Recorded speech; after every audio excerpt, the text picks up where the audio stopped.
दो सेक्शन है, कल मैंने आपको एक सेक्शन बताया था, दूसरा सेक्शन बिल्कुल सिमिलर है, लेकिन कल जो मैंने आपको सेक्शन बताया था वो आधा अधूरा बताया था। आज इसको मतलब आज इसको अपन वापस से स्टार्ट करेंगे। अच्छा, आज की क्लास में सिर्फ यही सेक्शन अपने थोड़े लेस इंपॉर्टेंट सेक्शन है और इजी, सभी सेक्शन इजी है। चलिए 80 QQB इतने लेस इंपॉर्टेंट नहीं है बेटा, लेकिन आगे जो पढ़ेंगे वो बहुत ज्यादा काम के हैं। तो 80 QQB क्या है? Royalty income of books. अगर किसी ने भैया बुक्स वगैरह लिख दी और उसके बदले में इसको क्या मिल रही है? रॉयल्टी। कौन सा सेक्शन? 80 QQB। अच्छा, सेम 80 RRB अगेन रॉयल्टी, लेकिन ये वाला है पेटेंट का। आप कंपेयर करते हुए याद रखना बेटा, 4 सेक्शन बोल रहा हूं, अल्टीमेटली 2 ही सेक्शन बचे हैं, क्योंकि 2 सेक्शन ये सेम है और 2 सेक्शन इसके आगे के सेम है। तो ये कौन कौन से हैं? 80 QQB, 80 RRB। और मैं तो आपसे बोल रहा हूं यार, क्योंकि इसका नाम थोड़ा सा कंफ्यूजिंग है, QQB RRB। अगर आपको कोई कंफ्यूजन हो जाए, सेक्शन सेम है, आप उसका डिडक्शन ले लेना बिना सेक्शन का नाम लिखे। तो 80 QQB में कौन सा वाला रॉयल्टी आप कवर करेंगे? बुक्स वाला। और 80 RRB में बेटा पेटेंट्स वाला। अब ध्यान दीजिएगा, मैंने आपको बताया था एलिजिबल एसएससी तो दोनों सेक्शन में है, रेसिडेंट इंडिविजुअल। काम की चीज जो है आपके एग्जाम के पर्पस से वो है डिडक्शन कितना मिलेगा। जितनी भी बेटा आपकी देखिए लिखा क्या है, एक बार प्लीज फोकस करिएगा। लिखा है जो भी एलिजिबल रॉयल्टी रिसीव्ड होगी उसको कंपेयर करेंगे किससे? 3 लाख से, और ले लेंगे व्हिचएवर इज लोअर। कल किसी होशियार बच्चे ने क्लास में बताया था, सर यहाँ जब भी व्हिचएवर इज लोअर लिखा होता है इसका मतलब होता है मैक्सिमम, जो भी नीचे अमाउंट लिखा होता है वो मैक्सिमम होता है।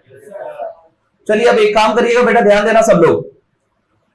आपको मैं बता दूं बेटा, रॉयल्टी 2 टाइप की हो सकती है, बस इस चीज को समझ लेना। बस इस चीज को समझ लेना। एक चीज बताइए आप मुझे, आप एक मशीन खरीद रहे थे या फिर आप एक, चलिए मशीन छोड़िए बेटा, रॉयल्टी 2 टाइप से हो सकती है। जैसे मैंने बुक लिख दी एक, अब उस बुक के बदले में आपको रॉयल्टी फिक्स है 10 रुपए पर बुक। मतलब अगर आप एक बुक बेचोगे तो आपको कितने रुपए मिल जाएंगे? 10। अगर आप 1000 बुक बेचोगे तो मिल जाएंगे 10,000। और अगर आप 1 लाख बुक बेचोगे तो कितने? 10 लाख। मतलब समझ रहे हैं, आपकी रॉयल्टी पर यूनिट फिक्स है। पर यूनिट बेटा, बुक क्या है यहाँ पर? यूनिट।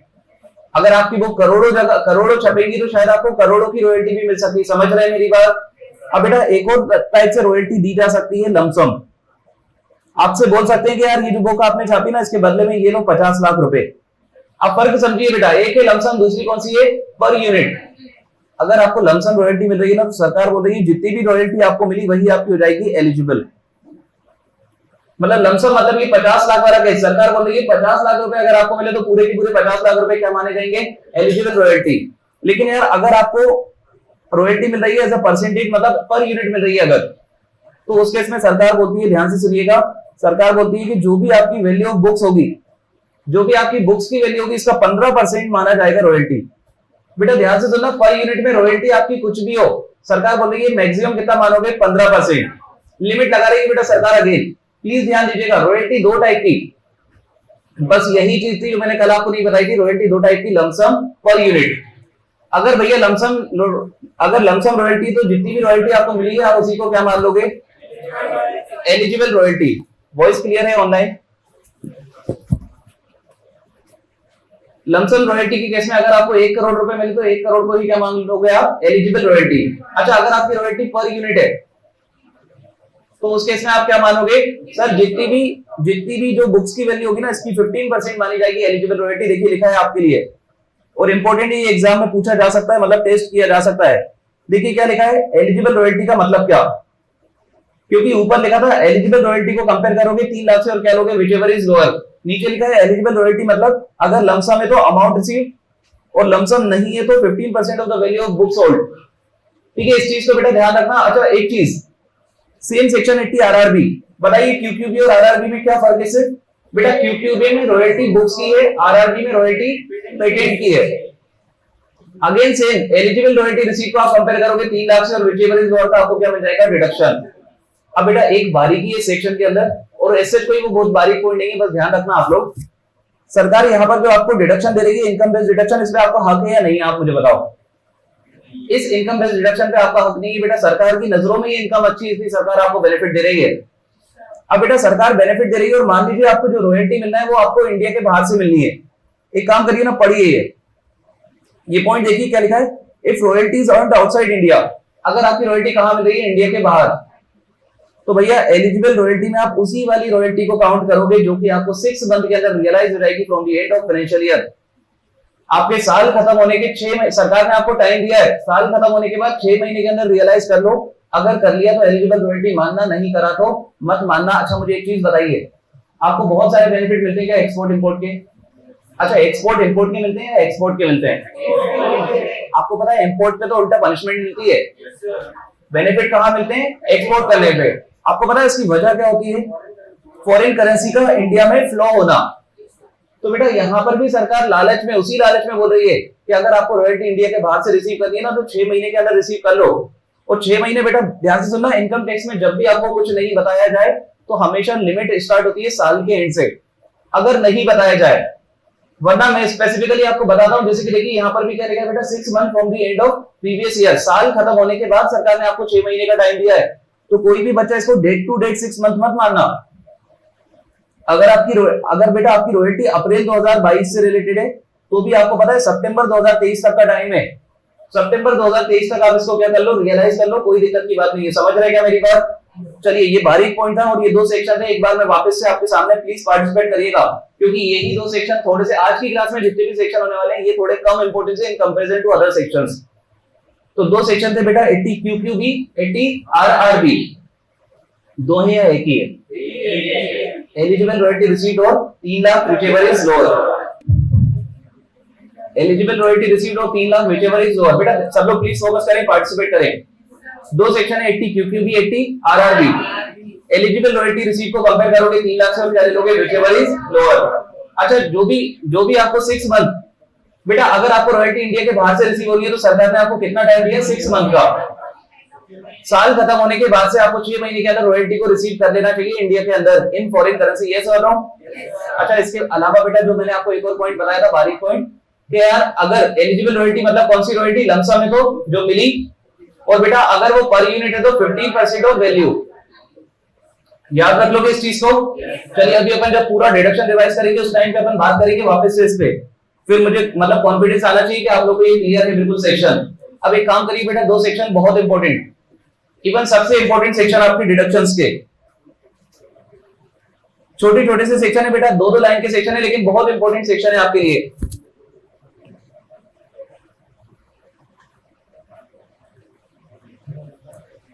अच्छा बेटा अब हर बच्चे का फोकस बहुत अच्छे से होना चाहिए, इधर ध्यान देना सब लोग, ठीक है? 2 सेक्शन है, सेक्शन बहुत छोटे से हैं, बिल्कुल छोटे से सेक्शन है, लेकिन दोनों सेक्शन बारीक है।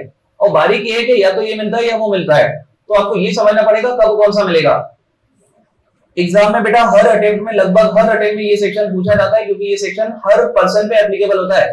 हर वो पर्सन जो रिटर्न फाइल करता है ना, उसे इन सेक्शन का बेनिफिट जरूर मिलता है। तो पहला सेक्शन है सेक्शन नंबर 80 TTA, आपको विद सेक्शन नंबर याद रखना है। This is the most important section, section number 80 TTA। और इसका दूसरा एक और सेक्शन है, वो है सेक्शन नंबर 80 TTB। सब लोग बेटा ध्यान रखना, 80 TTA मैं आपको बताऊं, अगर आप अपना भी रिटर्न फाइल करोगे ना तो आपको इस सेक्शन का बेनिफिट मिल जाएगा। अभी आपको समझ आएगा क्यों। चलिए 2 section, first is 80 TTA, second is 80 TTB। बेटा ये दोनों सेक्शन बात करने वाले हैं इंटरेस्ट की। अगर आपको इंटरेस्ट इनकम अर्न होती है ना बेटा, इनकम बेस्ड डिडक्शन मतलब पहले इनकम टैक्सेबल है, बाद में उसका डिडक्शन मिलेगा। कल शायद मैंने इनकम बेस्ड डिडक्शन समझाने के लिए भी यही एग्जांपल लिया था, 80 TTA। प्लीज ध्यान दीजिएगा सब लोग। बेटा अगर आपका सेविंग बैंक अकाउंट है, क्या आप लोगों का saving bank account? Saving bank account में जो भी इंटरेस्ट आपको मिलता है that is taxable under income from other sources. पहले आप उसको कहां टैक्सेबल करोगे? IFRS, बाद में बेटा आपको उसका डिडक्शन मिलता है अंडर सेक्शन 80 TTA। प्लीज ध्यान दीजिएगा, मैंने आपसे क्या बोला? अगर आपका सेविंग बैंक अकाउंट से इंटरेस्ट मिलता है, क्योंकि इनकम बेस्ड डिडक्शन में बेटा पहले इनकम तो टैक्सेबल होनी है, बाद में डिडक्शन मिलेगा आपको। तो मान लीजिए आप तो एक काम करते हैं बेटा, मिस्टर मार्क्स के अकाउंट में 500 रुपए पड़े थे, उसमें उनको 15 रुपए का इंटरेस्ट मिला। आप मुझे बताओ ये 15 रुपए का इंटरेस्ट जो मिला इसका क्या करोगे आप? सबसे पहले बताओ। सबसे पहले ये टैक्सेबल करोगे, मतलब GTI का पार्ट बनेगा ये। इसके बाद बेटा अभी सेक्शन नहीं पढ़ा अपन ने, सेक्शन पढ़ेंगे, इसके बाद आप इसमें क्या क्लेम करोगे? डिडक्शन। अब प्लीज ध्यान दीजिएगा, मैं आपको बताऊं ये दोनों सेक्शन है ना, इन दोनों की आपस में लड़ाई है। कभी भी आपको दोनों सेक्शन साथ नहीं मिल सकते, या तो आपको ये मिलेगा या ये मिलेगा, इन दोनों में से कोई एक ही मिलेगा। और ये आपके लिए बहुत इंपॉर्टेंट हो जाती है ये लड़ाई, क्योंकि दोनों सेक्शन आपके लिए इंपॉर्टेंट है। मैं आपको एक चीज बता देता हूं बेटा, 80 TTA के अंदर लिमिट है 10,000 और 80 टीटीबी के अंदर लिमिट है 50,000, मतलब टीटीए में आपको 10,000 रुपए तक का इंटरेस्ट डिडक्शन मिल जाएगा और 80 टीटीबी में कितना मिल जाएगा 50,000। आप मुझे एक चीज बताइए, आप अगर नॉर्मल पर्सन हो कौन सा वाला क्लेम करना चाहोगे? ऑब्वियसली सर हर एसएससी कौन सा क्लेम करना चाहेगा? 80 टीटीबी। तो एक चीज बताओ मुझे, क्या सरकार हर किसी को देगी 80 टीटीबी? सरकार बोलती है रेसिडेंट, सरकार बोलती है रेसिडेंट सीनियर। सिर्फ रेसिडेंट सीनियर को कौन सा सेक्शन मिलेगा? 80 टीटीबी। बाकी सभी एसएससी को कौन सा मिलेगा? 80 टीटीए। प्लीज ध्यान दीजिएगा, सेक्शन में हर लाइन में डिफरेंस है। सेक्शन 2 लाइन के, 2 लाइन इधर है 2 लाइन इधर है, लेकिन हर लाइन उल्टी है, अपोजिट है। एक है बेटा किसके लिए एप्लीकेबल? Resident senior citizen. दूसरा वाला बाकी सभी के लिए है। अब मुझे एक चीज बताइएगा बेटा, सब लोग प्लीज ध्यान देना। आपको मैं बताऊं, ये जो 80 टीटी है ना, पहले बेटा मैं इसका एनालिसिस करवा रहा हूं ताकि आपको ये बिल्कुल एब्सोल्युटली क्लियर हो, बाद में मैं इसको याद करवा दूंगा आपको। बहुत ही छोटा सेक्शन है। 80 टीटीए सिर्फ सेविंग बैंक अकाउंट की बात करता है। इंटरेस्ट ऑन कौन सा अकाउंट? Saving bank account. आपको पता है 80 टीटीबी दिलदार सेक्शन है, ये कोई ऐसी बात नहीं करता कि सिर्फ सेविंग बैंक अकाउंट। ये बेटा saving bank account, FD, recurring deposit, ये सभी टाइप के डिपॉजिट की बात करता है, not only saving bank deposit. बेटा समझना फर्क, 80 टीटीए लिमिट कितनी? 10,000। 80 टीटीबी लिमिट कितनी है? 50,000। 80 टीटीए सिर्फ बात कर रहा है बेटा सेविंग बैंक अकाउंट की। 80 टीटीबी बोला है सेविंग बैंक अकाउंट नहीं, सेविंग बैंक भी है, एफडी भी है, रिकरिंग डिपॉजिट भी, और जितने भी अकाउंट जिनसे आपको इंटरेस्ट मिल सकता है सभी को कवर करता है सेक्शन नंबर 80 टीटीबी। इसने बेटा ऐसा नाम ही नहीं बोला, इसने बोला कोई भी डिपॉजिट। 80 टीटीबी ने बोला कोई भी डिपॉजिट, और 80 टीटीए का नाम ही है interest on saving bank account, है ना, इंटरेस्ट ऑन सेविंग बैंक। चलिए अब एक काम करिए बेटा, ध्यान से सुनना सब लोग।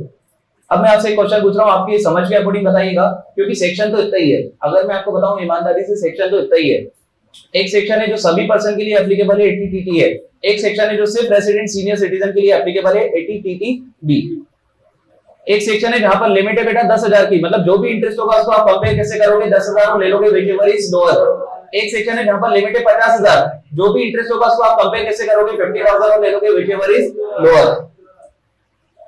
एक सेक्शन है जो सिर्फ कौन से वाले की बात कर रहा है बेटा? सेविंग बैंक अकाउंट की, और एक सेक्शन सभी टाइप के डिपॉजिट की बात कर रहा है। बेटा ध्यान से सुनना, सबसे इंपॉर्टेंट चीज इस सेक्शन की ये है कि अगर आपको 80 टीटीए मिल गया, मतलब 80 टीटीए नहीं, पहले कौन सा लेने की कोशिश करोगे आप? टीटीबी।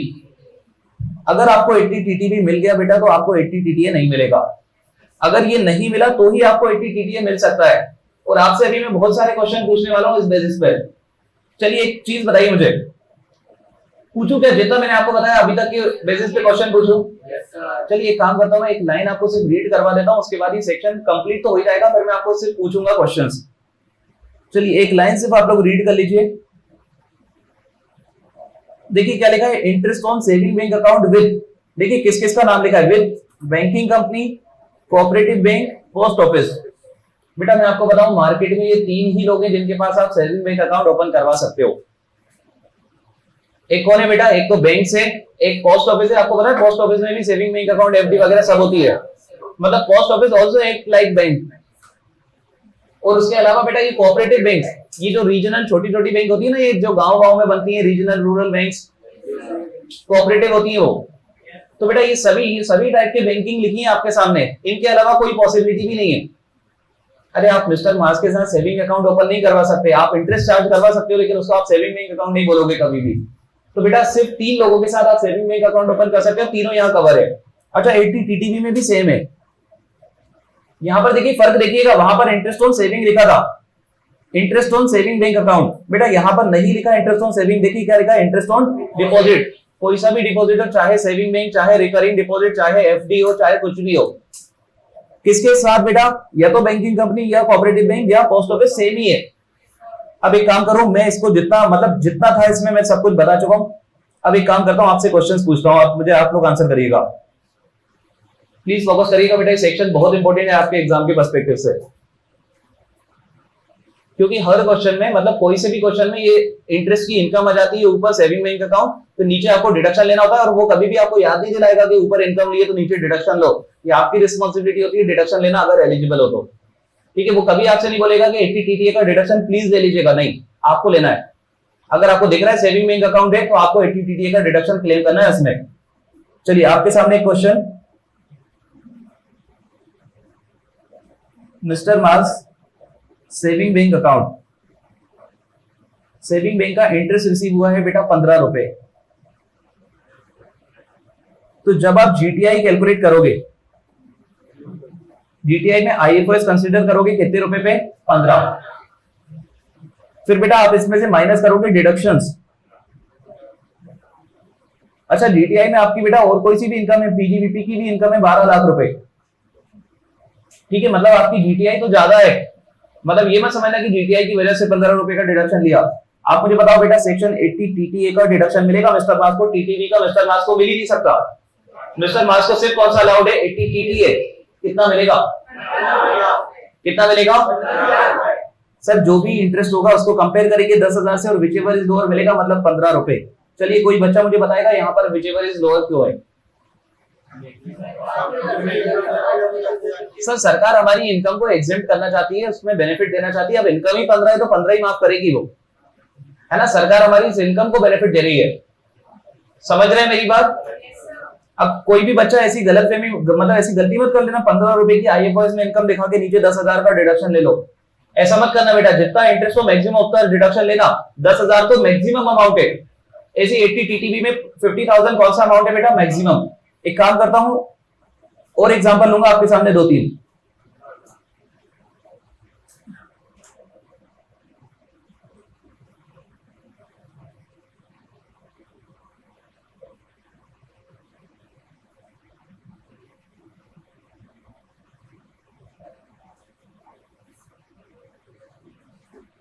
बेटा सेविंग बैंक अकाउंट का 8,000 मिला,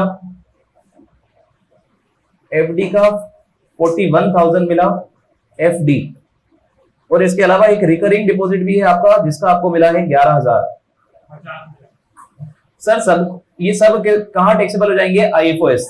ये सभी इनकम आईएफओएस में टैक्सेबल हो जाएगी। फिर सर इसमें से डिडक्शन मिल जाएगा सेक्शन कौन सा? 80 टीटीबी। कितना डिडक्शन मिलेगा सर? मैक्सिमम 50,000। अरे ये सुनो, अच्छा एक और चीज, तीसरा एग्जांपल बेटा भावनाओं में मत देना प्लीज, आंसर करेक्ट करना। बहुत सारे मतलब बहुत सारे केसेस यहाँ पर पॉसिबल हैं और आपको लग रहा होगा कि सिंपल केसेस है, नहीं, लेकिन एग्जाम में जब आते हैं आप कंफ्यूज होते हो थोड़ा बहुत इसमें, इसलिए एनालिसिस करना जरूरी है। आप मुझे बताइए मिस्टर मास एफडीए, मिस्टर मास के पास एफडीए 15,000 का इंटरेस्ट है। आप इमोशंस में मत आना कि मिस्टर मास को बेनिफिट ही नहीं मिल रहा, नहीं बेटा, मिस्टर मास को एक ही सेक्शन मिलेगा जिसका नाम है 80 टीटीए, और 80 टीटीए सिर्फ एक ही अकाउंट की बात करता है, सेविंग बैंक अकाउंट, ठीक है? कभी भी जज्बातों में मत आना, इमोशंस में मत आना। आपको पता है बेटा सेविंग बैंक अकाउंट एक जगह सभी बैंक अकाउंट है। सभी बैंक अकाउंट सिर्फ किसके लिए? Resident senior. Saving bank account सिर्फ किसके लिए? मिस्टर मास, मतलब अदर असेसी के लिए। यस और नो? अब मुझे एक चीज और बताइए बेटा, अगर कोई रेसिडेंट सीनियर सिटीजन है, फॉर एग्जाम्पल अमिताभ बच्चन, मान लीजिए अमिताभ बच्चन का सिर्फ एक ही अकाउंट है, सेविंग बैंक अकाउंट 8,000, बताओ डिडक्शन कितना मिलेगा? ध्यान रखना, भले ही मिस्टर अमिताभ बच्चन के कितने भी सेक्शन हो, भले ही सिर्फ सेविंग हो, सेक्शन हमेशा उनको कौन सा मिलेगा? 80 टीटीबी। समझ रहे हैं मेरी बात? डिडक्शन उनको पूरा मिल जाएगा, लेकिन सेक्शन कौन सा मिलेगा? हमेशा 80 टीटीबी। किसको बिल्कुल एब्सोल्युटली क्लियर है? चलिए अगर इतना आपको क्लियर है तो अब मैं आपको एक चीज बताऊंगा जो किसी को नहीं पता होती है, बहुत एडवांस लेवल की चीज है, मतलब चीज बहुत सिंपल है। एक एग्जांपल भी आपको दूंगा छोटा सा, लेकिन बहुत इंपॉर्टेंट है एग्जाम के पर्सपेक्टिव से। एक बार जब मैं स्टूडेंट हुआ करता था तो मुझे भी नहीं पता था ये 3500 रुपए कहां से एक बेनिफिट आता था। तो प्लीज ध्यान देना सब लोग, एक चीज बताऊंगा इन्हीं दो सेक्शन से रिलेटेड। एक और सेक्शन है तीसरा जो चैप्टर 6 के अंदर नहीं है, ये सेक्शन है सेक्शन नंबर 10 के अंदर। प्लीज ध्यान दीजिएगा सभी लोग, बेटा प्लीज फोकस करना यार बहुत अच्छे से ये बात बिल्कुल सिंपल है, लेकिन किसी को पता नहीं होती है। आप इसको पता करना, बिल्कुल अच्छे से समझ के जाना इस चीज को। बेटा सेक्शन 10 का एक सेक्शन है, मैंने आपको बताया था जो भी एग्जेम्पशन होते हैं वो कौन से सेक्शन में होते हैं? Mainly section number 10। सेक्शन 10 का एक सेक्शन होता है कि अगर आपका सेविंग बैंक अकाउंट है, अगर आपका सेविंग बैंक अकाउंट है, उस पर जो भी आपको इंटरेस्ट मिलेगा वो सेविंग बैंक अकाउंट आपका होना चाहिए पोस्ट ऑफिस के साथ। बेटा यहाँ पर पोस्ट ऑफिस के बिजनेस को प्रमोट करने के लिए सरकार एक सेक्शन 10 के अंदर बोलती है अगर आपका सेविंग बैंक अकाउंट किसके साथ है बेटा? पोस्ट ऑफिस, तो आपको 3500 रुपए एग्जेम्प्ट है। प्लीज ध्यान दीजिएगा, 3500 रुपए का एग्जेम्पशन है, 3500 रुपीज एग्जेम्प्ट है, लेकिन किसके साथ? Saving bank account with post office, this is additional. समझिए मेरी बात को, 10,000 तो 80 टीटीए में मिल चुका है आपको, 3,500 आपको यहां मिलेगा। बेटा ये चीज इतनी कंफ्यूजिंग है ना, मतलब मेरे को ही नहीं पता चलती थी कभी कि ये हो क्या रहा है, एकदम से ये क्वेश्चन में देखने को मिलती थी, तो कभी पढ़ी नहीं थी ये चीज के ऐसा कुछ है। सेक्शन नंबर 10 के अंदर बेटा क्लियर कट लिखा है, मैं आपको बता दूं, अगर आपको इंटरेस्ट मिलता है कौन सी बैंक अकाउंट से, सेविंग बैंक अकाउंट, 3500 रुपए तक का इंटरेस्ट एग्जेम्प्ट है। अब बेटा ध्यान से सुनना, ये पॉइंट बहुत बारीक है, ये लाइन इतनी सी है, लेकिन आपको पता है ये एग्जेम्पशन की बात कर रहा है और आप डिडक्शन की बात कर रहे थे, पहले एग्जेम्पशन क्लेम करोगे या डिडक्शन? ध्यान रखना बेटा, एग्जेम्पशन वाली इनकम को, एग्जेम्प्ट इनकम को आप जीटीआई का पार्ट ही नहीं बनाते हो। अभी एक एग्जांपल दूंगा, उससे आपको एब्सोल्यूट क्लैरिटी आएगी, और वो एग्जांपल को आप एलडीआर मार्क करिएगा, बहुत इंपॉर्टेंट है वो आपके लिए। ठीक है, एक छोटा सा एग्जांपल है जो मैंने यहाँ पर बनाया हुआ है, प्लीज अभी तो ध्यान रखिए आप, आपको एग्जेम्पशन भी मिल रहा है, क्या भी मिल रहा है, डिडक्शन। एक काम करते हैं बेटा, उसी क्वेश्चन पे चलते हैं, उसके बाद अपन रिवाइज ही करेंगे फिर।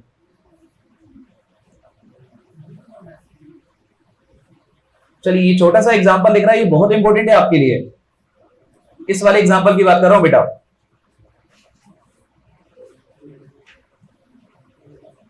और ये जो बात मैं आपको पढ़ा रहा हूं ना, ये लिखी है, as per section 10 interest on saving bank account with post office is exempt up to 3500 रुपए।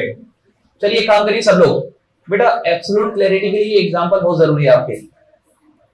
लिखा है इस क्वेश्चन में, miss Manasvi received interest of 20,000 on saving bank account maintained with post office. इनका सेविंग बैंक अकाउंट बेटा कहां पर है? Post office. कितने रुपए की इनकम मिली है? 20,000। आप मुझे बताओ जीटीआई में 20,000 लोगे? नहीं सर, जीटीआई में लेंगे 16,500, क्योंकि हमें बताया गया था कि अगर इनकम एग्जेम्प्ट है तो वो कभी भी ग्रॉस टोटल इनकम का पार्ट ही नहीं बनेगी। ये हमेशा ट्रू है बेटा, ये हमेशा ट्रू है, ये हमेशा की सच्चाई है। ठीक है, जब भी हम बोलते हैं जीटीआई, जब भी हम बोलते हैं NTI, we talk about taxable income, not exempt income. ठीक है, ये सच्चाई है बेटा। तो आप मुझे बताइए 3500 रुपए का एग्जेम्पशन है, तो पहले आप 3500 का एग्जेम्पशन ले लेना, आपका कितना बचा? 16,500। अब इसके बाद आपको पता है जब आप डिडक्शन क्लेम करोगे तो मिस मनस्वी के लिए कौन सा सेक्शन मिलेगा? 80टीटीए। और 80टीटीए बोलेगा कि सेविंग बैंक अकाउंट में 10,000 रुपए तक का इंटरेस्ट एग्जेम्प्ट है, एग्जेम्प्ट नहीं है, डिडक्शन है। कितना ले लोगे? 10,000। तो बची कितनी इनकम? 6.5। कभी भी वो आपसे सिर्फ पूछेगा नहीं इनकम कितनी बची, तो आपकी समझ के लिए लिखा है कि 20,000 की इनकम थी, 3500 रुपए एग्जेम्प्ट थे, 10,000 का डिडक्शन मिल गया, मतलब बची कितनी? वो 6,500। वो कभी एग्जाम में आपसे ये नहीं पूछेगा, वो तो या तो जीटीआई पूछेगा या आपसे एनटीआई पूछेगा या वो अमाउंट ऑफ डिडक्शन पूछेगा आपसे। तो प्लीज ध्यान रखिएगा इस चीज को, ये आपके लिए बहुत इंपॉर्टेंट है, सिंपल सी चीज। एक काम करता हूं, आज अपन ने जो भी चीजें पढ़ी ना, एक बार उसको अपन रिवाइज करेंगे जल्दी से, प्लीज फोकस करके। और बेटा इस बार आपको पार्टिसिपेट करना है बहुत अच्छे से। चलिए सब लोग अच्छे से फोकस करेंगे, बहुत अच्छे से, बिलाल इधर ध्यान दीजिए सब लोग। चलिए आज अपन ने कौन कौन से सेक्शन पढ़े बेटा? क्यूक्यूबी, आरआरबी, टीटीए, टीटीबी। अच्छा, अपन चैप्टर 6 के हर सेक्शन 80 के अंदर ही पढ़ रहे हैं? यस और नो? Yes sir. एक क्वेश्चन आपसे पूछ रहा हूं, देखता हूं कौन बता पाता है। अगर मैंने नहीं बताया होगा तो, अगर मैंने बता दिया होगा तो हो सकता है सब लोग आप बता पाएंगे।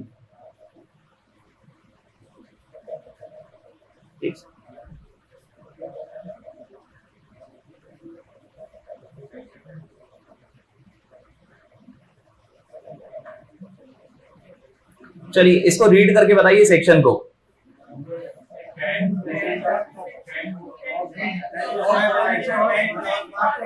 Section 10 clause 1।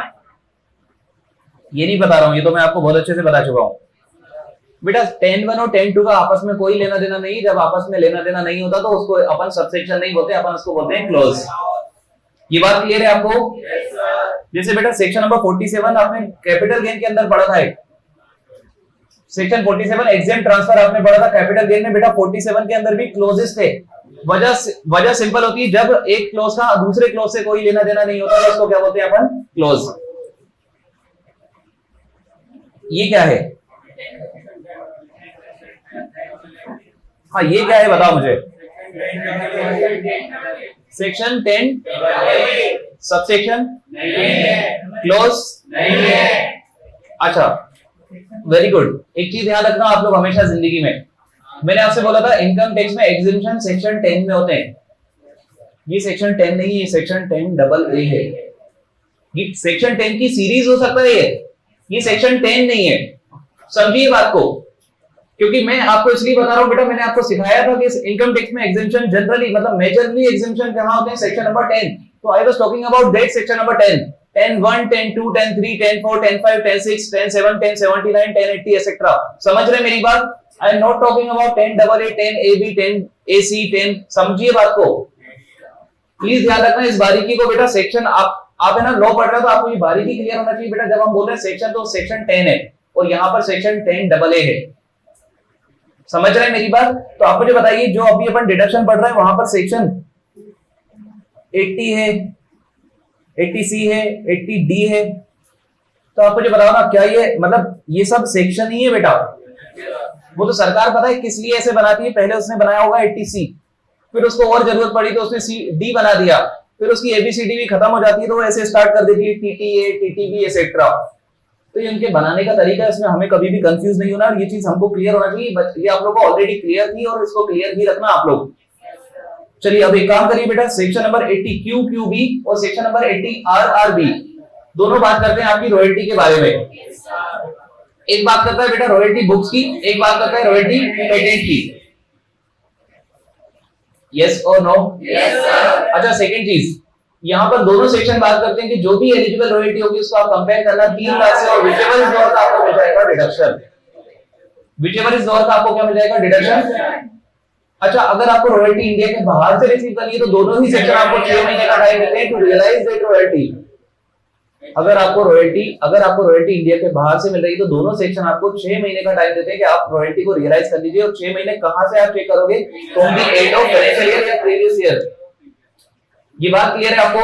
चलिए एक इसी बारीकी पे से रिलेटेड एक छोटा सा क्वेश्चन पूछता हूं आपसे बेटा। मान लीजिए आपको जो आपकी एलिजिबल रॉयल्टी थी 9,50,000, जिसमें से 9 लाख रुपए आपको रिसीव ही नहीं हुई, 2 साल हो चुके हैं इंडिया के बाहर से, तो एलिजिबल रॉयल्टी कितनी मानोगे?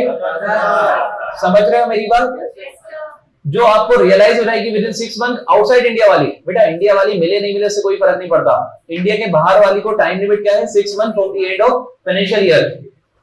अब मैं आपसे एक और क्वेश्चन पूछ रहा हूं बेटा, रॉयल्टी 2 टाइप की हो सकती है, आपने मुझे बताया था। कौन कौन सी? लमसम और एक होगी सर लमसम और एक होगी यूनिट वाली। लमसम के केस में जितनी भी रॉयल्टी मिली वही आपकी क्या है? एलिजिबल। यूनिट वाले केस में बेटा ध्यान से सुनना, 1 लाख रुपए 1 लाख बुक और 10 रुपए पर बुक की रॉयल्टी, मतलब रॉयल्टी कितनी हो गई? 10 लाख। आईएफओएस में टैक्सेबल कितनी करोगे? 10 लाख। प्लीज ध्यान दीजिएगा, आपको 10 रुपए की रॉयल्टी मिली है 1 लाख बुक पे, तो आईएफओएस के अंदर टैक्सेबल कितने करोगे? 10 लाख। लेकिन आपको पता है जब आप डिडक्शन क्लेम करोगे तो आप ना इस रॉयल्टी को चेक नहीं करोगे बेटा, इसका थोड़ी, बुक्स का 10% बोला है, रॉयल्टी का 15% थोड़ी बोला है बेटा। ध्यान से सुनो, इसीलिए तो बारीकी बता रहा हूं आपको। प्लीज फोकस करिए, मुझे मालूम है आपको कंफ्यूजन है बेटा। ये 1 लाख है आपकी बुक्स और 10 रुपए है रॉयल्टी पर बुक, तो आपको रॉयल्टी मिली कितनी है? सर हमें रॉयल्टी मिली है 10 लाख रुपए। इनकम फ्रॉम अदर सोर्सेज में टैक्सेबल हो जाएगी 10 लाख रुपए। आपको पता है ये रॉयल्टी आपको मिली है 1 लाख बुक पे। हो सकता है बेटा इस 1 लाख बुक की वैल्यू हो 1 करोड़, तो 1 करोड़ का 15%, तो 1 करोड़ का 15% कितना होता है बेटा? 15 लाख। अब क्वेश्चन तो मैं आपसे ये पूछूंगा कि एलिजिबल रॉयल्टी 10 मानोगे या 15 मानोगे? मैं आपको मौका दे रहा हूं, एक बार उसमें देख के बताओ मुझे।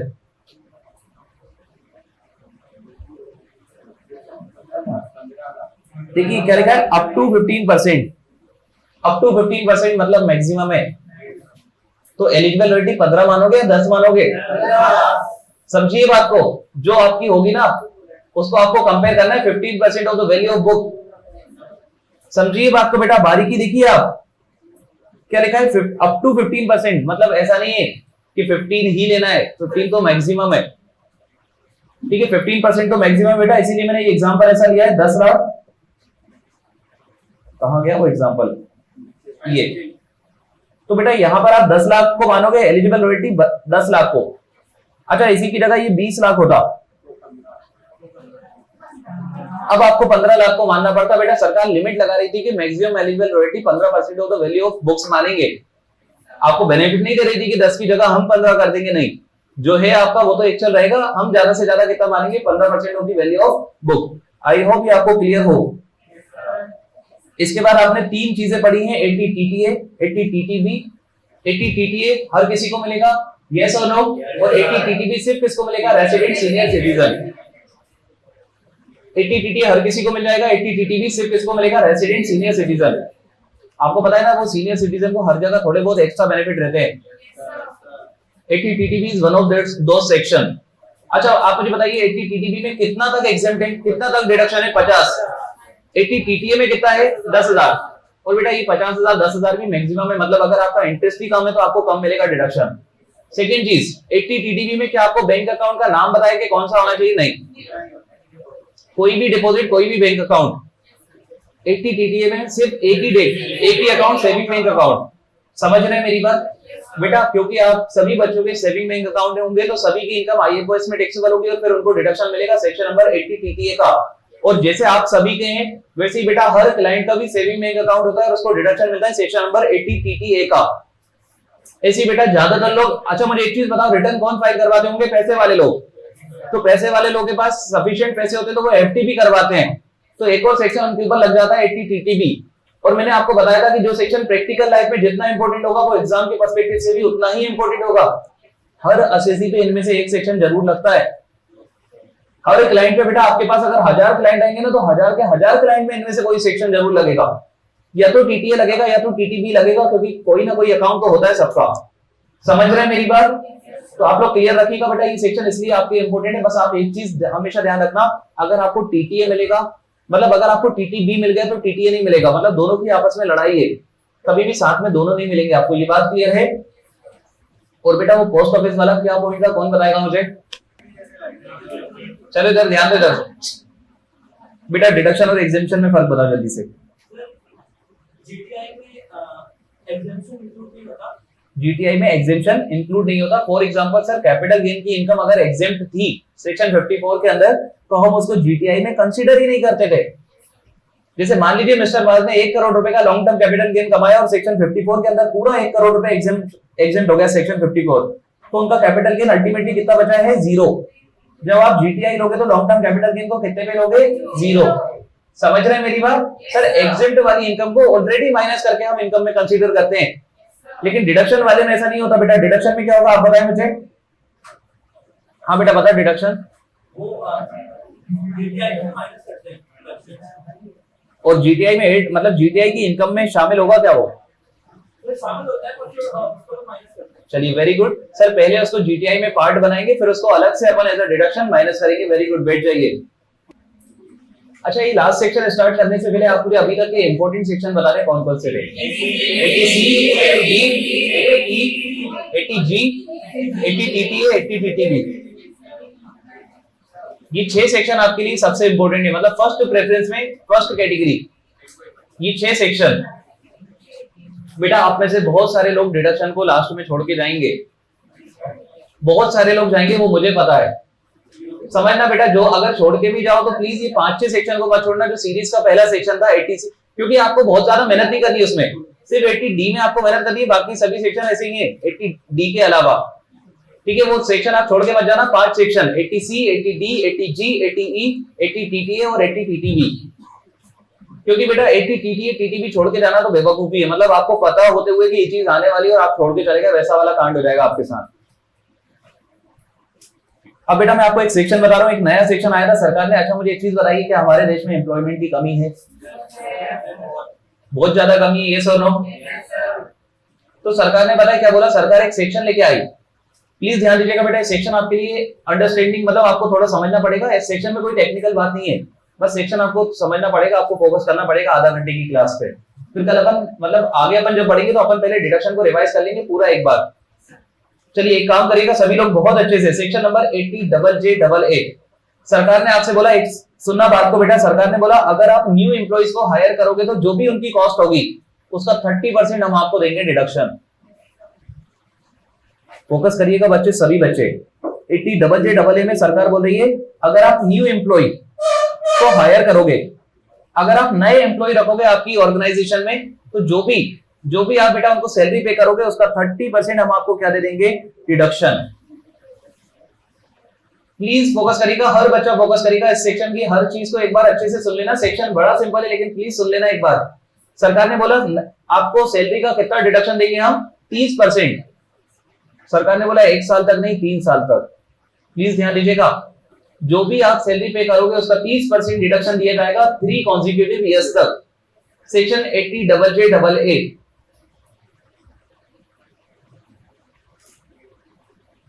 सब लोग का फोकस है अच्छे से? बेटा ये सेक्शन सीधे सीधे से वो एम्प्लॉयमेंट को प्रमोट करने के लिए है। This section is to encourage employment. आप नए एम्प्लॉइज रखिए, आप सैलरी पे करिए उनको, हम आपको बेनिफिट देंगे एक्स्ट्रा।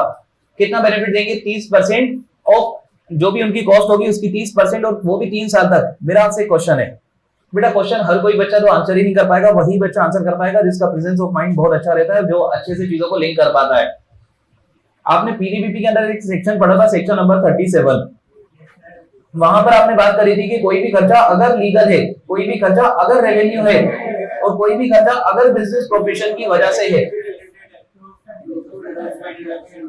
अगर ये तीनों कंडीशन यस यस यस हो जाती है तो उसका डिडक्शन मिल जाता है अंडर सेक्शन 37। नाम कुछ भी हो, कोई फर्क नहीं पड़ता खर्चे का। आपको पता है सैलरी जैसा बड़ा खर्चा सेक्शन 37 में ही फॉल करता था, क्योंकि सैलरी कहीं भी स्पेसिफिक नहीं लिखा था। कहीं स्पेसिफिक नहीं है मतलब किस सेक्शन में आने वाला था, जनरल। तो आप मुझे बताओ ना बेटा, सैलरी क्या लीगल है? सैलरी क्या रेवेन्यू है? सैलरी क्या बिजनेस प्रोफेशन की वजह से है? सर वो पर्सनल बॉडीगार्ड की सैलरी हो सकती है personal purpose, personal security guard की सैलरी पर्सनल पर्पस हो सकती है, लेकिन सर जो एम्प्लॉई बिजनेस में आके काम कर रहा है उसकी सैलरी बिजनेस पर्पस के लिए है। तो क्या आपको सैलरी का डिडक्शन मिल जाएगा पीडीबीपी के अंदर? आपको सैलरी का डिडक्शन बेटा कहां मिल जाएगा? पीडीबीपी। और कितना मिल जाएगा आपको? 100%। बेटा हर रेवेन्यू एक्सपेंडिचर का आपको 100% ही डिडक्शन मिलता है, तो आपको कितना मिल जाएगा? 100%। सरकार आपको एक्स्ट्रा बेनिफिट दे रही है। आप 100% ऑलरेडी पता है कहां क्लेम कर चुके हो? पीडीबीपी। सरकार बोल रही है इसी सैलरी का जिसका डिडक्शन आप पीडीबीपी में ले चुके हो, 100 नहीं 30% और ले लो एक्स्ट्रा। सरकार बेटा आप अपनी पॉकेट से आपको बेनिफिट दे रही है यहाँ पर। प्लीज ध्यान दीजिएगा, आप ऑलरेडी सैलरी का डिडक्शन ले चुके हो पीडीबीपी के अंदर। सरकार बोल रही है हम आपको नए एम्प्लॉय की कॉस्ट का 30% डिडक्शन देंगे। 80JJAA, वो भी 1 साल तक नहीं, कितने साल तक? 3 साल तक। कोई लिमिट नहीं है बेटा, 1000 एम्प्लॉय, करोड़ एम्प्लॉय, कितने भी एम्प्लॉय रख दो, कोई लिमिट नहीं है। जो भी आपके नए एम्प्लॉय होंगे उनकी कॉस्ट का आपको 30% बेनिफिट मिलेगा। ये सिर्फ प्रमोशन के लिए है। एम्प्लॉयमेंट को आपको पता है ना, एम्प्लॉयमेंट एक बड़ी समस्या है इंडिया के अंदर। तो प्लीज ध्यान दीजिएगा, आप इस सेक्शन को मैं इसके साथ मतलब स्टार्ट कर रहा हूं, प्लीज ध्यान देना, आप लोग फोकस करना बेटा। आपको ये बहुत अच्छे से क्लियर होना चाहिए कि इस चीज का डिडक्शन आप ऑलरेडी सैलरी पीडीबीपी वाले टॉपिक के अंदर ले चुके हो एज अ सैलरी। सेक्शन बहुत आसान है, सेक्शन में कुछ नहीं है सर, दिखने में बड़ा लगता है बस। वो एलिजिबल एसएससी में देखिए सब लोग एक बार मेरे साथ रीड करिए, सेक्शन थोड़ा अलग टाइप का है इसलिए। एलिजिबल एसएससी में लिखा है यहाँ पर any person engage in the business is liable to audit. बेटा यहाँ पर छोटे मोटे पर्सन की बात नहीं करी, उनकी बात हो रही जो 1 करोड़ से ज्यादा या फिर 50 लाख से ज्यादा थे। आपको पता है आपने एक सेक्शन पढ़ा था 44AB, जहां पर आपने पढ़ा था बिजनेसमैन को ऑडिट करवाना पड़ता है 1 करोड़ से ज्यादा, प्रोफेशन को ऑडिट करवाना पड़ता है 50 लाख से ज्यादा। और अपन ने वो डिस्कस भी करा था प्रोफेशन के लिए लिमिट कम क्यों है, प्रोफेशन की इनकम ज्यादा होती है कम टर्नओवर पे। तो बेटा ये सेक्शन हर किसी के लिए नहीं है, ये सेक्शन किसके लिए है? Any person engaged in business who is liable to audit. Benefit देखिए क्या है, 30% ऑफ एडिशनल एम्प्लॉय कॉस्ट। बेटा जो भी आपके नए एम्प्लॉय की कॉस्ट होगी, मान लीजिए आपने 10 नए एम्प्लॉय रख लिए और उन 10 नए एम्प्लॉय की सैलरी है 1 करोड़, तो 1 करोड़ का 30% आपको बेनिफिट मिलेगा अंडर सेक्शन 80JJAA। 1 साल तक मिलेगा या 3 साल तक मिलेगा? 3 साल तक। कितने साल तक मिलेगा बेटा? 3 साल तक। अच्छा अब ध्यान से सुनना, प्लीज फोकस करना थोड़ा सा।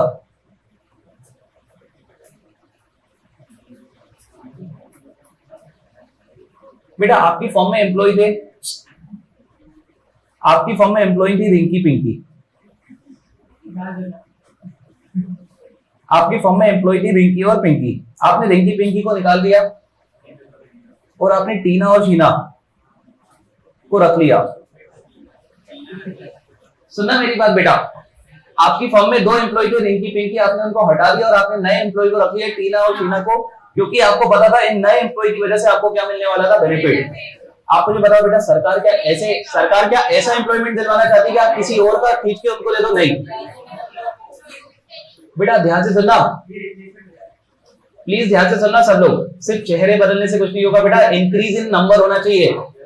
अगर आपकी ऑर्गेनाइजेशन में पहले 100 एम्प्लॉय थे तो आज 150 होना चाहिए। कितना इंक्रीज है? 50। तो वो 50 एम्प्लॉय के लिए जितना भी आप सैलरी पे करोगे उसका 30% आपको क्या मिल जाएगा? डिडक्शन। प्लीज ध्यान दीजिएगा। आपको पता है लोग चालाकी करते, लोग पता है क्या करते, पुराने वालों को निकाल देते और नए वाले रख देते। एम्प्लॉयमेंट देना है बेटा, एम्प्लॉयमेंट सही में देना है, ऐसा नहीं देना है कि किसी का एम्प्लॉयमेंट छीन के आप किसी को दे रहे हो, ऐसा नहीं। तो बेटा मैंने आपको क्या सिखाया, यहां पर चेहरे बदलने से काम चलेगा या फिर आपको नंबर में इंक्रीज लाना पड़ेगा। अगर रिलायंस इंडस्ट्री के पास कल 1 लाख एम्प्लॉय थे, आज 1,10,000 है, कितना इंक्रीज हुआ है? 10,000। उस 10,000 एम्प्लॉय की जो भी सैलरी होगी उसका 30% बेनिफिट मिलेगा रिलायंस इंडस्ट्री को पहले साल, 30% मिलेगा अगले साल और 30% मिलेगा उसके अगले साल। अच्छा, क्या रिलायंस इंडस्ट्री उसके अगले साल भी और एम्प्लॉय ला सकती है?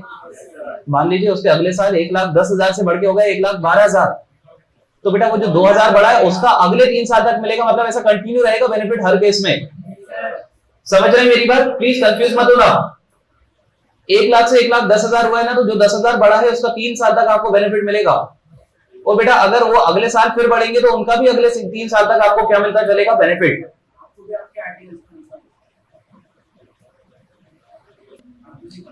बेटा देखो क्या लिखा है, in case of existing business additional employ cost shall be nil. बेटा अगर आपके नंबर में कोई इंक्रीज नहीं है तो एडिशनल एम्प्लॉय कॉस्ट आप 0 मानोगे। भले ही आपने बेटा रीना शीना को हटा दिया है, इंकी पिंकी को ले आए हो, उससे कोई फर्क नहीं पड़ेगा। अगर आपके बेटा पहले भी एम्प्लॉय 100 थे, प्लस इसमें हो गए 5 और माइनस हो गए 5, बचे कितने? 100। पहले भी 100 थे, आज भी 100 है, आपको कोई बेनिफिट 80JJAA का नहीं मिलेगा। 80JJAA का बेनिफिट लेने के लिए इंक्रीज होना चाहिए। इसके बाद लिखा है बेटा अगर आप सैलरी पे कर रहे हो तो सैलरी कैश में मत पे करना। देखिए 2 कंडीशन लिखी है यहाँ पर। पहली कंडीशन लिखा है employ additional cost, additional employ cost को आप निल मान लोगे। पहला केस कौन सा लिखा है? अगर there is no increase in total number of employ, अगर एम्प्लॉय पहले भी 100 थे आज भी 100 हैं तो 0। उसके अलावा एक और चीज लिखी बेटा, अगर emolument paid otherwise than by account pay cheque draft NEFT RTGS और एनी अदर प्रिस्क्राइब मोड, अर्थात मैं अगर बोलना चाहूं तो कैश में आपने सैलरी पे करी है तो आपको कोई भी बेनिफिट 80JJAA का नहीं मिलेगा।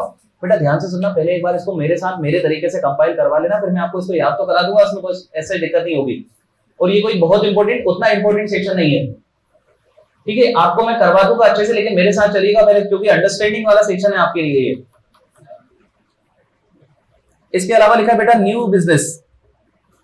नया बिजनेस क्या होता है आप लोग बहुत अच्छे से समझते हैं। न्यू एम्प्लॉय, न्यू बिजनेस के केस में लिखा है additional employ does not include. बेटा ध्यान से सुनना सब लोग, ये बाइफरकेशन आपको थोड़ा सा ध्यान रखना पड़ेगा। अगर आप एग्जाम में अगर इस सेक्शन को अटेंड करना चाहते हो तो इसकी बारीकियां आपको पता होंगी तो ये आप कर पाओगे। लिखा है इसमें in case of new business additional employ does not include employ whose emolument are greater than 25,000। अच्छा बेटा एमोल्यूमेंट का मतलब है सैलरी, ठीक है? एमोल्यूमेंट का मतलब है जो आप खर्चा कर रहे हो उन पे। कोई कंफ्यूज मत होना। तो देखिए क्या लिखा है, नए बिजनेस के केस में सैलरी कितने से ज्यादा नहीं होना चाहिए? 25,000 से ज्यादा। मान लीजिए बेटा ध्यान से सुनिए, 5 एम्प्लॉय हैं जिनकी सैलरी है 22,500 और 10 एम्प्लॉय हैं जिनकी सैलरी है 30,000, तो इनको इग्नोर कर देना। आपको सिर्फ कौन से वालों को कंसीडर करना है? वो 5 एम्प्लॉय जिनकी सैलरी 25,000 के अंदर है। सेकंड लिखा है employees employed for less than 240 days. बेटा आप है ना बेनिफिट लेने के लिए पता है क्या कर सकते हो? आप 31 मार्च को आप बेनिफिट लेने के लिए 31 मार्च को आप नए एम्प्लॉय ला सकते हो, सिर्फ दिखाने के लिए कि आ गए नए एम्प्लॉइज। सरकार ने बोला मिनिमम कम से कम उनको कितने दिन काम करना पड़ेगा? 240 डेज। कम से कम वो आपके पास कितने दिन तक काम कर रहे हो? बेटा 240 दिन। और ध्यान रखना इसमें भी एक रिलैक्सेशन है। कुछ सीजनल बिजनेस होते हैं, जैसे कि देखिए एक ही है उसका एक्सेप्शन, अगर आप मैन्युफैक्चरर ऑफ अपैरल और फुटवेयर हो। अच्छा अपैरल मतलब सब समझते होंगे, मुझे बता दो यार क्या होता है? जितना मुझे लगता है अपैरल मतलब कोई भी वो चीज जो अपन पहनते हैं। नहीं, अपन शूज भी पहनते हैं, अपन हाथों में चूड़ियां भी पहनते हैं, कड़े भी पहनते हैं। नहीं बेटा समझिए बात को, अपन ज्वेलरीज भी पहनते हैं, बहुत सारी चीज पहन सकते हैं अपन, तो वो सब चीज अपैरल होती है, ठीक है? समझ लेना बात को बेटा। क्या लिखा है? Manufacturer of apparel and footwear और लेदर प्रोडक्ट। बेटा सरकार बोल रही है कि इन बिजनेस में मैन्युफैक्चरर ऑफ अपैरल और ये फुटवेयर वगैरह के केस में आपको 240 नहीं देखना, आपको देखना है मात्र 150 दिन। रिलैक्सेशन है।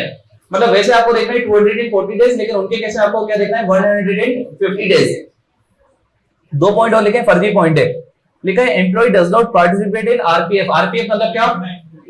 Recognised provident fund. बेटा अगर एम्प्लॉय आरपीएफ में पार्टिसिपेट नहीं कर रहा तो सरकार बोल रही है हम उसका कोई भी बेनिफिट नहीं देंगे। ठीक है, आपको बेनिफिट लेना है तो आपको आरपीएफ मतलब आरपीएफ में पार्टिसिपेट करना पड़ेगा। अच्छा, चौथा एक और लिखा है कि अगर कोई भी पर्सन का पूरा कंट्रीब्यूशन, देखिए क्या लिखा है, employ for whom total contribution is made by central government in notified pension scheme of PF act. आपको ऐसे इतनी बारीकी में ध्यान नहीं रखना है, बस आप ध्यान रखना पहले वाले केस में जो पॉइंट नंबर 3 है वहां पर लिखा है आप आरपीएफ में पार्टिसिपेट नहीं कर रहे हैं उस एम्प्लॉय को कंसीडर मत करना। फिर लिखा है अगर कोई ऐसा एम्प्लॉई अगर बेटा कोई ऐसा एम्प्लॉई जिसका पीएफ का कंट्रीब्यूशन, जिसका पेंशन स्कीम का कंट्रीब्यूशन जो पीएफ एक्ट के अंदर है पूरा का पूरा कौन दे रहा है? Central government, Modi ji. तो उसको आपको क्या नहीं करना है यार, कंसीडर नहीं करना है। बेटा ध्यान से सुनना सब लोग, एक बार है ना जितना अभी तक पढ़ा है इसको एक बार थोड़ा सा कंपाइल करने की कोशिश करते हैं, क्योंकि सेक्शन थोड़ा सा वेग है और अलग टाइप का सेक्शन है, जिस टाइप के सेक्शन आपने पढ़े नहीं है। हटा दूं इसको? पक्का? देखो मुझे याद नहीं है, आप संभाल लोगे फिर? आपके भरोसे। Section number 80 double J double A. Section कौन सा है? 80 डबल जे डबल ए। अच्छा, 80 डबल जे डबल ए की वजह है एम्प्लॉयमेंट की कमी। सरकार ने बोला अगर आप न्यू एम्प्लॉय लेके आओगे तो जो भी उनकी कॉस्ट होगी हम उसका 30% आपको डिडक्शन देंगे। कितने सालों तक? 3 सालों तक। अगर कुछ भी याद ना हो तो इतना तो कम से कम याद रखना, 3 साल तक 30%। समझ रहे हैं मेरी बात? 80 डबल जे डबल ए जो भी न्यू एम्प्लॉय की कॉस्ट होगी उसका आपको 3 सालों तक डिडक्शन मिलेगा। कितना? 30%। अच्छा बेटा, जब भी 80 डबल जे डबल ए का क्वेश्चन आया है, क्वेश्चन खतरनाक आया है, क्वेश्चन हल्का नहीं आया। मतलब 80 डबल जे डबल ए का क्वेश्चन जब भी बेटा, सभी डिडक्शन के सेक्शन ऐसे आते हैं क्वेश्चन कि अपन जो पढ़ रहे हैं ना, अपन 100% पढ़ रहे हैं और वो पूछता 5% लेवल का है। मतलब अपन यहां पढ़ रहे हैं, वो अपने पैरों के नीचे का पूछता है। पढ़ते से ही आपको वो क्लियर हो जाता है। जो बच्चा पढ़ के जाता है ना 1 मिनट में वो डिडक्शन सोल्व कर देता है। इस लेवल का आता है except for 80 double J double A और 80 जी। 80 जी में वो आपको लिमिट वगैरह कैलकुलेट करनी पड़ती है। 80 डबल जे डबल ए में आपको थोड़ा सा दिमाग लगाना होता है। सुनना बात को क्यों। 80 डबल जे डबल ए का अभी तक जितने भी बार क्वेश्चन आया, नया आया है बेटा ऐसे एग्जाम में नहीं आया। सुनना मेरी बात, एग्जाम में नहीं आया, मैं बात कर रहा हूं आने की। एमटीपी में, आरटीपी में जो क्वेश्चन एमटीपी आरटीपी में आ रहा है, मतलब वो एग्जाम में कभी भी आ सकता है। ठीक है, मैं एग्जाम का मैंने बोला भी नहीं कि एग्जाम में आया। जितनी भी बार इस सेक्शन का क्वेश्चन आया बेटा, सेक्शन हमेशा दमदार आया है, मैं आपको बता दूं। और सेक्शन हमेशा इन बारीकियों पे आया जो बारीकियां अपन पढ़ रहे हैं ना, कि न्यू एम्प्लॉय बढ़ने चाहिए, आरपीएफ में पार्टिसिपेट नहीं कर रहे हैं तो कंसीडर मत करना, कैश में सैलरी है तो कंसीडर मत करना, 240 दिन से कम है तो कंसीडर मत करना। अभी मैं आपको सैंपल क्वेश्चन बताऊंगा किस टाइप का क्वेश्चन वो पूछता है। पहले तो एक काम करते हैं, अपन इसको कंक्लूड करेंगे। Section number 80 double J double A, new employ की कॉस्ट का कितना परसेंट? 30%। कितने साल? 3 साल। एग्जिस्टिंग बिजनेस के केस में आप सैलरी कैश में पे कर सकते हो? नहीं पे कर सकते? नहीं पे कर सकते। अच्छा, क्या सिर्फ 3 एम्प्लॉय को हटा के नए 3 एम्प्लॉय रख देने से काम मिलेगा? नहीं। There must be increase in number of employ. There must be increase in number of employ. अच्छा, एग्जिस्टिंग वाले को तो 2 कंडीशन दी, न्यू वाले के केस में कुछ और कंडीशन दी के। सुनना बात को बेटा, काम की है स्टार्टिंग की 2, काम की है स्टार्टिंग की 2। पहली कंडीशन क्या थी यार? सैलरी 25,000 से ज्यादा नहीं होना चाहिए। दूसरी पता है क्या थी बेटा? दूसरी थी, सॉरी, 240 दिन काम और वो मैन्युफैक्चर ऑफ अपैरल, और उसमें तो 150 दिन। तीसरा है आरपीएफ में पार्टिसिपेट नहीं कर रहा। चौथा है आरपीएफ में पार्टिसिपेट कर रहा लेकिन पूरा सेंट्रल गवर्नमेंट कर रही है उसके बिहाफ पे। अब बेटा ध्यान से सुनना, इस टाइप का क्वेश्चन आता है। मैं आपको बता दूं क्वेश्चन इजी रहता है, अगर आप इस सेक्शन की रीडिंग भी करके जाओगे तो बन जाएगा, लेकिन क्वेश्चन स्पेसिफिक आता है पूरा। वो पता है एक ही क्वेश्चन में बेटा अलग अलग टाइप के एम्प्लॉय दे देगा। वो बोलेगा 10 एम्प्लॉय, इस टाइप का कुछ क्वेश्चन आता है, मैं आपको बना के बताता हूं। वो बोलता है 10 एम्प्लॉय ऐसे हैं जिनकी सैलरी है 28,500।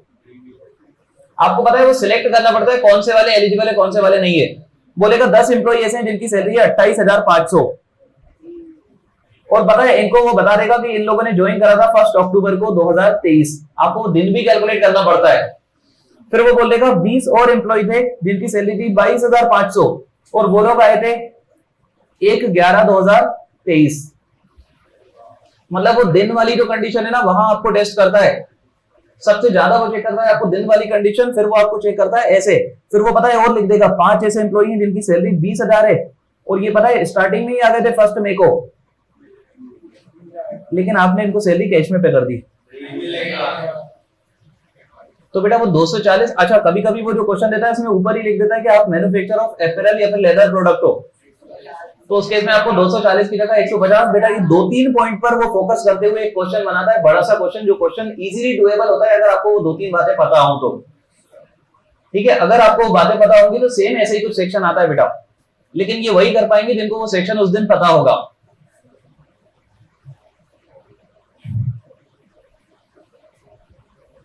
एक क्वेश्चन पूछ रहा हूं, एक बारीक क्वेश्चन पूछो, एक क्वेश्चन। अच्छा, बहुत ज्यादा एम्फेसिस मत करना आप, ठीक है, बहुत ज्यादा एम्फेसिस मत करना है। एम्फेसिस आपको डिडक्शन टॉपिक के अंदर करना है सबसे ज्यादा 80C, 80D, 80G, 80E, 80TTA और TTB। ठीक है, इन सेक्शन पे आपका फर्स्ट प्रेफरेंस पे एम्फेसिस होना चाहिए। इसके अलावा बेटा बाकी सभी सेक्शन सेकेंडरी हैं। ऐसा नहीं उनसे नहीं पूछ रहा है, उनसे पूछ रहा है, लेकिन बहुत रेयरली, मैक्सिमम यहां से पूछता है बेटा, तो ये आपका होना चाहिए बहुत अच्छे से। चलिए एक काम करिए, एक क्वेश्चन आपसे पूछ रहा हूं बेटा, मिस्टर मार्स नहीं, छोड़ो यार,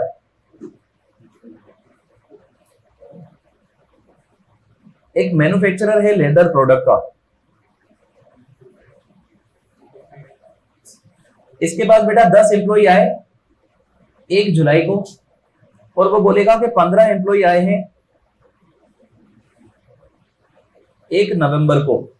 नवंबर, दिसंबर, जनवरी, फेब, मार्च, अरे यार हो जाएंगे, 1 दिसंबर को आया। बेटा बारीक क्वेश्चन है, आपसे पूछ रहा हूं, आपसे मतलब आपको बता नहीं रहा हूं, इस बार आपसे पूछ रहा हूं। एक मैन्युफैक्चरर है किसका, लेदर प्रोडक्ट, इसके पास 10 एम्प्लॉय आए हैं 1 जुलाई को और 15 एम्प्लॉय आए हैं 1 दिसंबर को। अब मुझे बताओ बेटा, यहां पर 150 डेज प्लस हो रहा है क्या? यहां हो जाएगा 150 डेज प्लस, यस सर। और बेटा इधर अगर आप बात करोगे तो मुझे जितना लग रहा है, मैंने एग्जांपल ही उस हिसाब से लिया, 150 डेज नहीं होगा, 2 मिनट के लिए लिख देता हूं, अज्यूम कर लेता हूं, यहां पर हो रहा है 120 दिन। अब मुझे बताओ बेटा, ये जो 15 एम्प्लॉई हैं इनका बेनिफिट मिलेगा या नहीं मिलेगा जी? बेटा सैलरी जाए भाड़ में, अगर 150 दिन से कम है,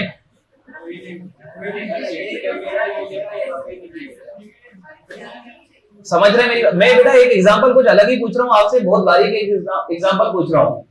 150 प्लस दिन तक रहा, इसका मिल जाएगा, और 120 दिन रहा नहीं मिलेगा। अब मेरा आपसे एक क्वेश्चन है बेटा, इसका करंट ईयर में 120 दिन है ना, अगले साल तो ये 365 दिन रहेगा। बेटा ध्यान से सुनना, हाँ आप बताओ अब क्या होना चाहिए इस ईयर? ये जो 120, ये वाला जो एम्प्लॉय है ना, इन 15 इनकी बात कर रहा हूं बेटा मैं, ये 15 एम्प्लॉय 120 दिन तक थे, मतलब इनको नहीं मिला था, और मैंने अभी किसी को बताया नहीं, मैं सिर्फ आपसे पूछ रहा हूं बेटा, आप गलत बता सकते हो, इससे कोई दिक्कत नहीं है। कायदे से नहीं मिलना चाहिए था, बैठ जाइए, वेरी गुड। कायदे से नहीं मिलना चाहिए था, लेकिन सरकार ने बोला अगले साल इनको नया एम्प्लॉय मानेंगे।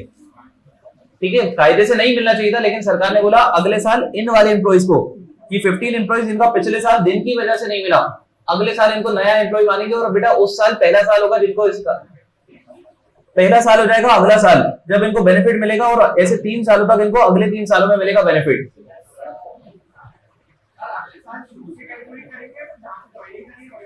नहीं बेटा शुरू से कैलकुलेट करेंगे ना बेटा, ये 240 दिन 1 साल का है, 150 दिन भी 1 साल का है। ठीक है, 240 दिन 1 साल में, 150 दिन भी 1 साल में है वो। तो अगले साल बेटा इस पर कायदे से इस पर्सन का नहीं मिलना चाहिए था, क्योंकि ये तो ओल्ड एम्प्लॉय हो चुका है, लेकिन सरकार ने आपको, क्योंकि सरकार बेटा यहाँ दिल खोल के बेनिफिट दे रही है, सरकार ने बोला अगले साल से ले लेना इसका बेनिफिट, अगर 240 या 150 से ज्यादा रहे तो, और 3 सालों तक। ये किस किस को क्लियर है बात? बेटा डेज कैलकुलेट बिल्कुल वैसे करेंगे जैसे आज तक करते आए हैं। आप मुझे बताइए ना, एक सेकेंड, अगर किसी एम्प्लॉय ने 5 जुलाई को ज्वाइन किया है, तो आप जुलाई में कितने दिन लोगे? सर जुलाई में 31 होते हैं, इसमें से 5 हटा देंगे, कितना हो जाएगा?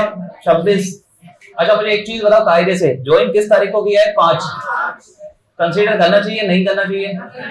करना चाहिए। 5 तारीख को था वो आपके पास, समझिए बात को बेटा। रेसिडेंशियल स्टेटस सीखा था आपने, जिस दिन आता है जाता है उस दिन इंडिया के अंदर मानते हैं, सेम उसी बेसिस पे यहाँ पर आपको करना पड़ेगा।